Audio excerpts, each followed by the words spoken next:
Hi, I want to make a very, very, very long video on this very, very, very difficult subject, and the subject is how you feel about other people. Yeah, feeling video, yay. But it's really getting down to the very, very inner workings of our psychology, and that psychology is very, very manipulative. And in many cases, we don't realize just how much we're trying to find use in other people. And we don't realize that it's about use in other people. I've mentioned this in other videos, and the point is you don't realize just about how you feel about a person is how you feel about what happens to a person is about how you feel about that person. How you feel like you're going to react to, say, if someone dies tragically, how you treated them before, how you felt about them before, how long you were around them, your connection, your addiction to that person, how much that really gets in the way, and your biases. I mean, this really goes down to your use, how it's about use in other people, and about how you let your biases get in the way. Obviously, we know we're using each other because we're using each other for purposes. In many cases, having a friend or something, or an extra friend, that person's going to be just an extra, you know, a liability getting in the way of you figuring things out for yourself. They're going to be an extra liability there. Oh, I have to take this person's, input now because I accepted them as they're my friend now. They're an acquaintance. They turn into a friend. I kept interacting, and now they're an extra liability. There's another person you have to look there and say, well, what if they get a broken leg? What do I have to do now? I have to help them fix their broken leg as opposed to just fixing my own. But then again, they might help me fix my broken leg, but then again, if they have a broken leg, I have to fix theirs. So it's sort of like they scratch my back, I scratch their back. But in reality, I could just find a way to scratch my own back and just get one, get a back scratcher and scratch my own back. I don't have to scratch anyone else's back. But the thing is no one else is scratching my back. I have to do it myself. But I could sort of do scratch my back, and I can, tickle my stump, my belly. So you can do kind of both things, and that can work out kind of good, I guess. I think. You gotta be coordinated. Anyway, so the idea is feelings, usefulness. We're obviously using other people, liability of extra things. They're there for you to help them, and they're there. So if they help me, I'm gonna help them. So that kind of deal thing going on. But then again, be efficient enough and you can do it on your own, but then again, you won't have anyone else doing it. You have to kind of do it on your own. But then again, that's a good distraction. Doing things on your own, feeling like you're constantly doing something, and always obviously be a good distraction for you sitting there and thinking too much about existence, right? Or anything, thinking about anything that's, say, detrimental to your psychological and physical well-being. Those things can obviously be useful. Finding a self-efficiency in yourself, obviously not being too much of a liability yourself, even to yourself or existence. Because being self-sufficient enough, I mean, you have an impact on everyone because you're part of the piece in this existence. Just being as self-sufficient as possible, even though you can only know to a reasonable expectation what that efficiency, regardless of what it's going to do, have an effect on, but you can only have a reasonable expectation to say, I know what's going to happen in this circumstance. I don't know the long-lasting, long-term effects of me doing this. I don't know every single interaction that's going to happen just because of this. But then again, it's not just because of this. It's just another piece in the puzzle. Something caused this, therefore this is not the thing to blame for the next thing that's happening. Sort of like the person in front of you is not the reason for the traffic jam. Even the person's 10 cars behind the front person, and you're the 11th car, and you're pushing the person, you're beeping the horn at the person right in front of you, even though it's the person in front. It's not, there's people behind you doing the same thing to you. It's not them, it's the initial cause. And using that as a close-off example, it's the first car, not the car right in front of you. It's sort of like it's not me being self-sufficient. It's me. It's the thing that caused me to be self-sufficient to begin with. It's the thing that caused that interaction, which there's no real interaction. It's all just the reality interactions, the whole bubble of interactions happening, the whole web that be blamed. It's reality at its core. It's existence at its core that can be blamed. The circumstance that we can't blame or put our hands on that needs to be blamed, and it's reality. There's no single piece space because it's all these pieces at once, and all those pieces at once are describe the circumstance, and the circumstance is just the circumstance of these pieces moving in the way they're moving. And circumstance is nothing we can put our hands on and wring the neck of. It's something that we can only describe by these pieces moving, and these pieces are the things that are going to have the consequences, not the circumstance. And those consequences happening to those things are going to be the new circumstance and the new consequences, and so on and so forth. So, yes, to a certain extent, it's not the person in the front, it's just the whole interaction existing, the circumstance existing. And we can only do so much to blame the circumstance. I mean, we can only do so much to put the circumstance under scrutiny because the circumstance can't suffer the consequences. The circumstance can only create the thing in the circumstance that suffer the consequence, only create another circumstance. So that's what the circumstance does. It's just circumstance just changes, and there's nothing else we can do but change with the circumstance to create a new circumstance. The web of existence. We can't necessarily put blame on anything.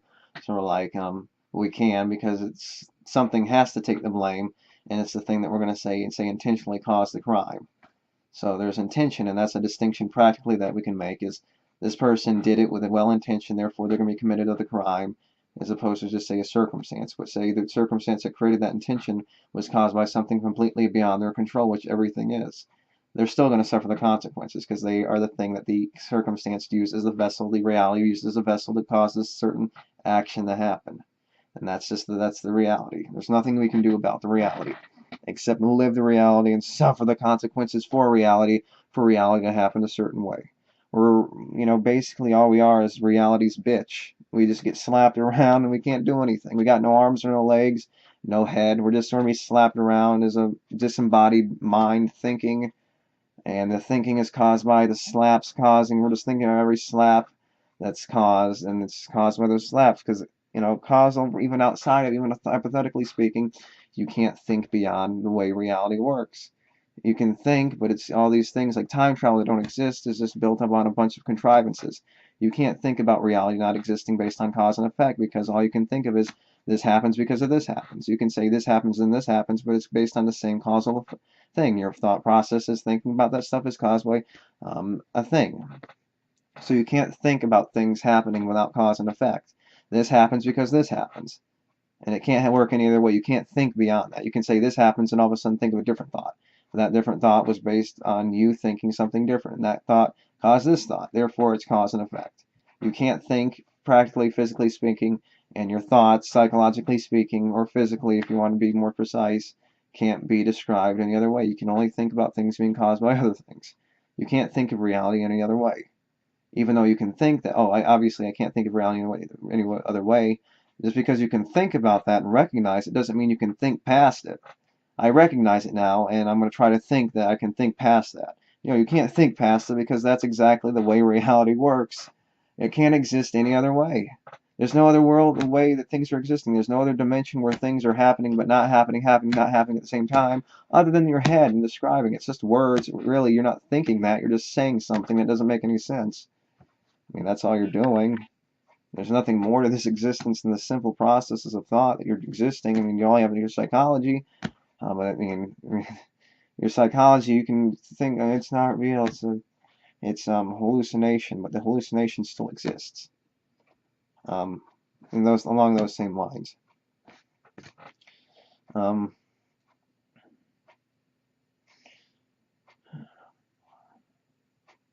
Yeah, I mean, it's a very simple idea, basically.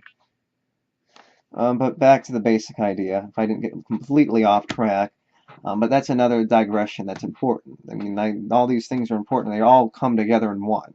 Obviously, I digressed into something that means something. That means all these ideas are being webbed together, like existence, interaction. All these things being put into a web means something. And it's about being more precise with this language and making these things make more sense and being more concise with it.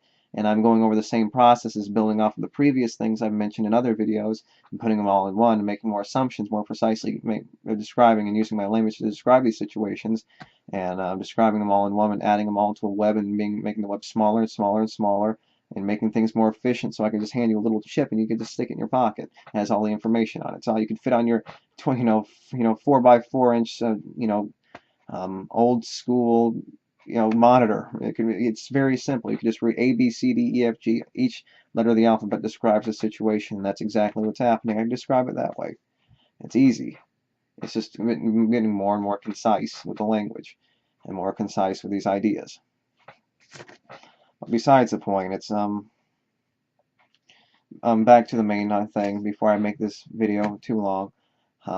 You know, about feelings and how you let your biases get in the way, and the usefulness, like I mentioned before, our usefulness, we find use in someone, and our biases obviously get in the way. We don't realize that we project our biases into someone else, and we think that they think what we think just because they had a word based on what we thought to begin with. We created that projection, sort of like other things. Get my head in the image a little more, so I'm not just a talking eyeball and nose. Anyway, yeah. I mean, you know, when I think life is very frivolous, I'm saying something about solving a problem, but life is a problem, right? I'm just been doing another thing, stringing along the process, and I think, well, why am I doing this when I didn't have to do this to begin with? I have to, it's here now, but why? I mean, I'm doing something that I'm putting effort into something that didn't need to exist to begin with. It happened to have existed, but it didn't need to, because if it can be destroyed, it means it doesn't need to. If something else could have happened, obviously one-to-one, but say life exists, but life can be destroyed. Why couldn't have life been destroyed?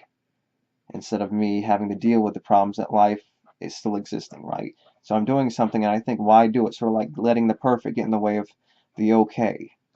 That's what you do in many cases. At least in my circumstance, I let the perfect get in the way of the okay. I think, why should I do this when things shouldn't have been this way to begin with? Why am I putting the effort in? Because the things aren't perfect, and I shouldn't let, not perfect, but life exists, and I'm solving a problem that didn't need to exist, but I'm doing it because the problem exists right now. And obviously, in many cases, that can be very discouraging. You lose motivation very easily thinking things that way, and that can be very detrimental. And what you realize is you're working towards that perfect, or you're working towards that solution, and you're not going to get there if you get constantly demotivated by those and discouraged by those simple thoughts, because those thoughts are just illusions, because life's a problem. And like mentioning that since it's I mean, the problem's here and I have to deal with it, and sort of like saying since it's here now, it's a 1 in a trillion chance. No, it's 1 in 1 chance, and it's the circumstance that created us first, more than us existing and looking back at the probability, because the probability was 1-to-1. Not only that, but it's the circumstance we have to look back, and that circumstance is the thing that created us. Therefore, us existing is not 1 in a trillion, it's 1-in-1, because the thing that happened to create our existence is the thing that we have to scrutinize, and that thing can't be scrutinized because it's the thing that created the existence that we're falsely speculating as 1 in a trillion or 1 in some infinity number, when it's the thing that happened before us that allowed us to even speculate our probability of existence. So you have to look back at the puddle before you look at the thing that stepped in the puddle, or whatever it is, whatever the analogy is. I can't remember the exact analogy, but I've mentioned something like that before. So yeah, very simple things. Yeah, but I guess I digress again. So the basic idea,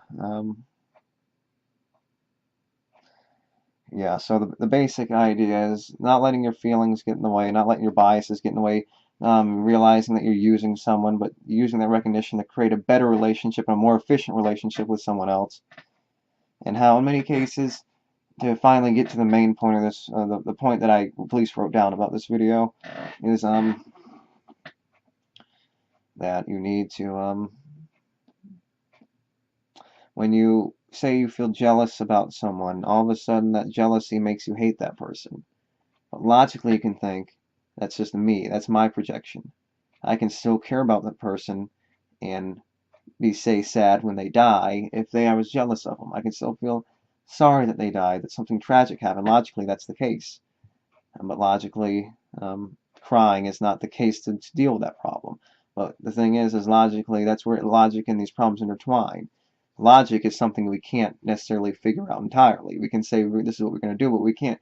Reality is the thing that creates logic, and we're part of the reality. We just don't know what's going to happen. We can only do so much to do logic.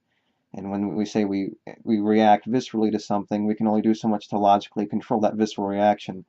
And then somehow that's where the feelings, the illogic, and the logic get in the way and intertwine. Because logically, we're trying to fight, say, the bad feelings that cause crying, but at the same time, crying is no way to deal with a logical problem that obviously exists. We're supposed to be reacting. It's about prevention more than anything. So that, you know, those things can obviously become a little messy in describing a certain situation. So yeah, when you say you let those things get in the way and you feel sorry for someone, and all of a sudden you feel bad when something tragic happens to them, say more than you say a person that you don't like or that you're jealous of, some frivolous crap based on circumstances of your projection or your feelings about someone, how those things can easily change. You feel sorry for someone, all of a sudden if something happens to them, you feel horrible. And if something, a person you don't feel sorry for, if a person you say, oh, I've given them enough affection, then all of a sudden if something bad happens to them, it's like, oh, you know what, I gave them a good life, or oh, you rationalize it like that, or oh, I didn't like them anyway. Yeah, and they made me jealous and made me feel like crap about myself, so fuck them, right? Fuck them. Yeah, whatever. I mean, it doesn't mean much of anything. Um, Screw them.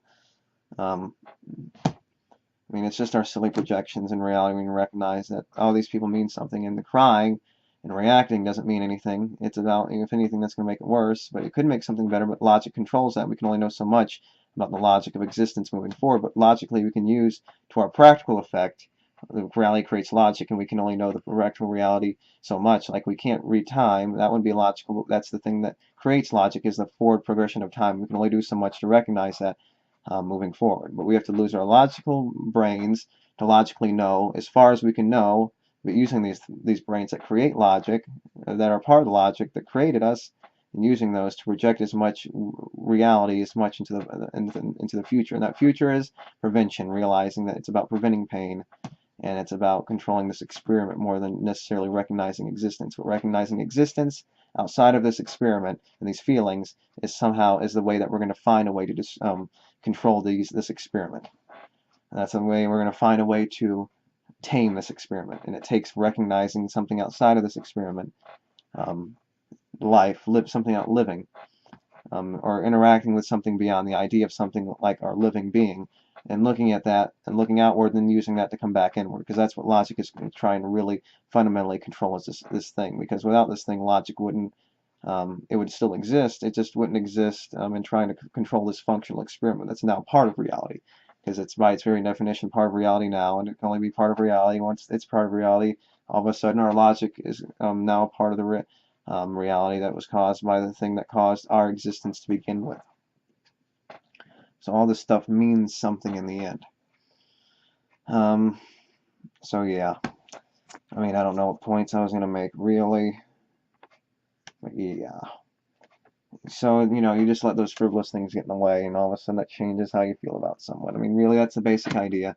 And I digress now. If I have anything else important to say about this subject, obviously I can be a little more concise in another video about something like this, but then again, it's not really too much of it's just another basic subject, and intertwining these basic ideas in psychology, feelings, reality, this experiment, and so on and so forth, life, living, reality, feelings, suffering, feeling good, feeling bad, interaction, all these things, and trying to be concise and create something that means something in the end, and send a message as efficiently and as concisely as possible, as to as many people as you can send it to. So anyway, that's all I really need to say, and I don't want to make this video too much longer, so if I have anything else to say about this subject or any of these subjects I mentioned, I can always bring it up in another video and bring it up in some points I may have not brought up. So anyway, end it here, so thank you, and until next time, bye.